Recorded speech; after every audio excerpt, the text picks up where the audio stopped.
Hello everyone, my name is AJ Keefe, and for this presentation I'll be covering the paper WBSCR16 is a guanine nucleotide exchange factor important for mitochondrial fusion, published in Cell Reports. I want to extend a special thanks to the authors for their contribution to this field of research. And I recommend that my viewers pause the video at each new slide and analyze the graphics and the figures before playing my commentary. And if you have any questions, please comment them below. I hope you enjoy. Mitochondria are highly dynamic organelles that are constantly moving, fusing together, and splitting apart. Under normal, healthy, low-stress conditions, they are typically somewhat fragmented. And although fragmented mitochondria produce less ATP, a hyper-fragmented network allows dysfunctional segments of a mitochondrial network to be disposed of. So remember that mitochondria have their own DNA and they replicate independently. And so it's almost as if they were their own little independent microorganisms inside of our own cells. Now, think of this from an evolutionary point of view. If our cells simply let these mitochondria grow without any selection pressure, their DNA will degenerate over a human lifespan. So without selection, dysfunctional mitochondria with highly mutated DNA would accumulate over time. And that's a basic principle of Darwinian evolution. And dysfunctional mitochondria with DNA damage produce free radicals and they produce less ATP. So the important question here is, how are dysfunctional segments of the mitochondrial reticulum disposed of in order to impose some kind of selection mechanism to keep healthy mitochondria around and dispose of older dysfunctional mitochondria? Well, it turns out that when cells are not stressed and they don't have high ATP demand, they take the time to purposefully fragment mitochondria, and they're essentially scanning for segments that are not working properly. And when a dysfunctional mitochondria is identified, it's degraded by mitophagy. So I'm not going to get into the specifics of mitophagy, but it's simply the catabolic process by which a mitochondrion is degraded and turned over. Important for our discussion, however, is the process by which mitochondria are severed from the reticular network. Because in order for a depolarized dysfunctional mitochondria to enter mitophagy, it needs to be cut off from the network. And this is done by our fission machinery. Most importantly, that's DRP1, dynamin-related protein 1. So DRP1 is a GTPase that is recruited to depolarized mitochondria, and it oligomerizes with other DRP GTPases, where they begin to hydrolyze their GTP in order to produce a kind of wrenching, squeezing like noose around mitochondria until it eventually pinches the mitochondria in two. So it's oligomerizing right through here around the mitochondria, and it pinches it off. And briefly remember that a GTPase is a switch-like protein that can swap between GTP and GDP. And most proteins are activated by GTP and inactivated by GDP, most proteins. And the swapping of GDP for GTP is conducted by a GEF protein, or a guanine exchange factor. So DRP1 is typically constitutively inhibited by phosphorylations in the cytosol by kinases like pKa, and it's activated by phosphatases like calcium-activated calcineurin. And this makes sense because dysfunctional mitochondria can leak calcium into the cytosol, and this can locally activate calcineurin phosphatases, and thus it locally activates DRP1 proteins. DRP1 is then recruited to the dysfunctional mitochondria by the presence of various DRP1 receptors, including FIS1, MFF, MID51 with ATP, and MID59. I included MID51 plus ATP because it has an interesting method of regulation in that MID51 contains a ADP binding site, so a local deficit in ATP. So I have ATP in here. No, ADP, yeah. So MID51 plus ADP, which accumulates during a mitochondrial dysfunction, serves as a receptor for DRP1 only when it has ADP. So the summary for fission is that during low stress conditions, the cell will scan its mitochondrial network for dysfunctional tubing that needs to be replaced. And DRP1 is recruited to these locations by local calcium flux and by the presence of these receptors that will form on the mitochondria, such as MID51 with ADP as an allosteric regulator. And they recruit DRP1, and then it cleaves mitochondria away from the reticular network. And that allows for mitophagy. So as interesting as fission is, it's actually not the focus of this paper. The current paper focuses on fusion machinery. So fusion occurs during high stress conditions. So if a cell is challenged in any way, they will respond to that stress by forming a hyperfused mitochondrial network to pump out as much ATP as possible to meet increased demand. And fusion is principally orchestrated by MFN 1 and 2 on the outer mitochondrial membrane, and OPA1. OPA1 is on the inner mitochondrial membrane. And both these proteins are GTPases. Now, it might sound paradoxical, but if any individual mitochondria is dysfunctional, it actually promotes fragmentation by degrading its fusion machinery. So by degrading fusion machinery like OPA1 or MFN 1 or 2, it promotes DRP-mediated fission, and it prevents the refusion after getting severed from the network. So the OPA1 and MFN 1 or 2, they actually get degraded when a mitochondria is dysfunctional, and this prevents the mitochondria from refusing back into the network. And so MFN1 is degraded by a depolarization activated ubiquitin ligase called parkin. You might recognize it from mitophagy, but parkin is activated out here on the outer mitochondrial membrane, and it polyubiquitinates MFN1 or 2. And OPA1 is primarily degraded by a depolarization activated protease called OMA1, OMA1. So to be clear, during cell stress, mitochondria form hyperfused networks, but during any individual mitochondrial dysfunction, the fusion machinery like OPA1 is degraded to prevent its refusion back into the network.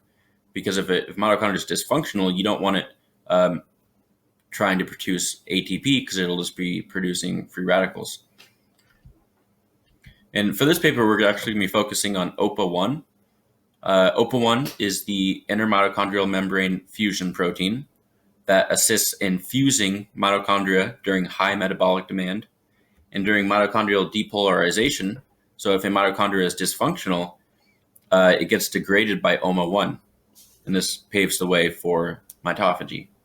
So OPA1 is a GTPase, and so it requires GTP in order to facilitate fusion with other mitochondrial intermembranes. And in order for OPA1 to get GTP, it needs another protein called a guanine nucleotide exchange factor. And the current paper discovers that this WBSCR16 is that protein. WBSCR16 is an OPA1 GEF, guanine exchange factor, that turns on OPA1 by giving it GTP, and it essentially charges it and allows it to perform its fusing ability. And so the loss of WBSCR16 thus prevents OPA1 from fusing with other membranes, and this causes a hyperfragmented network because none of the mitochondria can fuse together because OPA1 can't get its hands on GTP. And eventually this causes deficits, very large deficits in metabolic response to cell stress, and is actually embryonically lethal. So it's a very important protein, and we're going to discuss it in this paper.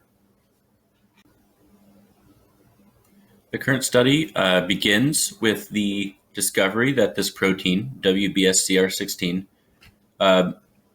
results in embryonic lethality when it's knocked out. And they found that when they knocked out this protein in cells, on the left here, it actually caused a hyper-fragmented network. So we see in the KO condition down here, KO, we see in the knockout, we see this punctate-like staining of mitochondria. So it's labeled in red, mitochondria. We see punctate-like staining in the knockout. We see a reticular network in the normal control vector. And similarly, when the mutant WBSCR16, which was discovered in a screen of embryonic lethality, they found that this mutant has basically the same phenotype. That is, that mitochondria are hyper-fragmented and not forming reticular networks compared to the wild type WBSCR16. These graphs are just based on the previous slide's immunohistochemistry. So we see very simply that the percent of cells with fragmented mitochondria is increased dramatically in the mutant WBSCR16 condition or the knockout WBSCR16 condition. We also see mitochondrial length is vastly downregulated in mutant or knockout of WBSCR16. The researchers then wanted to look at general cell viability and proliferation in these WBSCR16 knockouts. And they observed that about 20% of cells were entering apoptosis by 20 hours after CRISPR-Cas9 mediated knockout of WBSCR16, as opposed to only about 3 or 4% of cells entering apoptosis when they are transfected with an empty control vector. They also saw the rate of growth and proliferation was significantly stunted in WBSCR16 knockouts, and they confirmed that there was induction of apoptosis when WBSCR16 was knocked out, because we see the upregulation of caspase-3, cleaved caspase-3. We also see the loss of cyclin E in the knockouts, indicating the loss of replication potential. Since WBSCR16's knockout causes fragmentation of mitochondria, they wanted to see if this fragmentation phenotype was dependent on the proteins known to mediate fusion, MFN1, 2, and OPA1. To test this, they created 4 knockout cell lines, all missing a critical component needed for fusion. So they have an MFN1, 2, and OPA1 knockout. And they found that transfection mediated WBSCR16 overexpression, indicated by these W conditions. So we're only looking at these W conditions. WBSCR16 mediated overexpression could only rescue the hyperfragmented phenotype of MFN2 knockouts. So WBSCR16 couldn't mediate fusion when MFN1 or OPA1 was knocked out. And this suggests that in order for WBSCR16 to promote mitochondrial fusion by overexpression, it requires MFN1 and OPA1 to be present. Next, the researchers did a couple of co-immunoprecipitations and found that WBSCR16 was pulled down with OPA. So in this Western blot up here, we're seeing that they're immunoprecipitating OPA1, so they're pulling down OPA1, and they're staining for WBSCR16. We see that in these different knockout cell types, we still see WBSCR16 interacting with OPA1. So to identify its subcellular localization, they isolated and they fragmented mitochondria into several compartments. We see a matrix compartment right here, MX, identified by the presence of citrate lyase or synthase. We see a intermembrane space, so intermembrane space, and this is indicated by the presence of cytochrome C. And then we see an outer membrane that's indicated by no OPA1, no cytochrome C, or no citrate lyase. Citrate synthase. So most importantly in this entire Western blot is we see that OPA1 or WBSCR16 staining is only found in the inner membrane. And it's in the same inner membrane where OPA1 is found. And in this far right lane, we basically see a superfractionated and purified inner membrane that was done to confirm WBSCR16 is in the inner mitochondrial membrane where OPA1 is also found. And this bottom image is the result of a proximity ligation assay, or a PLA. In this technique, you basically have two antibodies towards two different epitopes, such as in this one, we have an antibody towards OPA1, and we have an antibody towards WBSCR16. And each antibody has a single-stranded DNA that's ligated to it. And so if the two antibodies bind their target and are within about 40 nanometers, their associated DNA will form a complex, or a duplex, that can then be amplified by PCR in situ using fluorescent nucleotides. So any fluorescence that you see, such as right here, indicates the two antibodies are binding very closely together, and the two strands of DNA are forming a duplex that can be amplified with PCR using fluorescent nucleotides. Anyways, we only see PLA between OPA1 and WBSCR16, indicating very close proximity of these two proteins. So the question at this point is, why is WBSCR16 required for fusion, and why is it interacting with OPA1? Well, since it interacts with OPA1, and OPA1 is a GTPase, they thought perhaps WBSCR16 facilitates OPA1 activation by exchanging its GTP. And to test this, they use this MANT GTP binding assay. MANT GTP is simply a GTP analog that becomes fluorescent once it's loaded into a protein. And on the bottom right, we see that when OPA1 and WBSCR16s were incubated together in the presence of this MANT GTP, it produced fluorescence, but MFN1 and 2 didn't. And in this top right panel, we see that the amount of PI,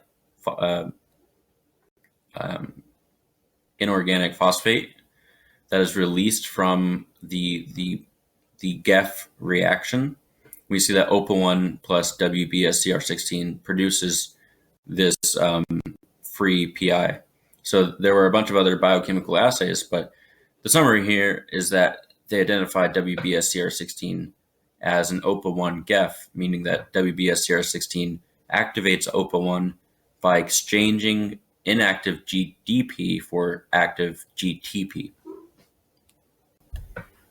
So this OPA1 GEF activity of WBSCR16 obviously has physiological consequences because its knockout causes cell death and embryonic lethality. But the authors wondered if a heterozygotic mutant also produced a phenotype from haploinsufficiency. So they generated a heterozygotic WBSCR16 animal, and they extracted and cultured some hippocampal neurons, which is what we're seeing right here. And they incubated these neurons in this fluorescent molecule called TMRE. TMRE is a positively charged cationic fluorophore that accumulates in the negatively charged mitochondria.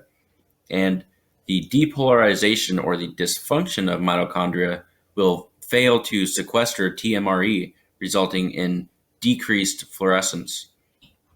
And these heterozygotic mice, these hets right here, had roughly 70% of the fluorescence intensity as normal wild-type neurons. So we see in the wild-type neurons, it's very bright, very pretty. In the hets, we see decreased fluorescence. And this suggests that, that a lack of WBSCR16 was causing mitochondrial depolarization by about 20%, or in the axons, up to 40% depolarized mitochondria. So although not shown here, they also found that these neurons, when challenged with glutamate-induced excitotoxicity, they showed decreased fusion in response to the increased stress, and this indicates a deficiency in their ability to respond to metabolic insults. So a quick summary for this paper is that WBSCR16 is required for embryonic development, and its mutation or knockout causes mitochondrial fragmentation and apoptosis. They discovered WBSCR16 to interact with OPA1 at the inner mitochondrial membrane, and it acts as a GEF, guanine exchange factor, for OPA1 in order to activate fusion. Overexpression induces mitochondrial hyperfusion, and heterozygotic WBSCR16 mutants have reduced mitochondrial polarization and are sensitive to stress induced by glutamate excitotoxicity. I hope you enjoyed this paper, and if you have any questions or comments, please comment them, and thank you for watching.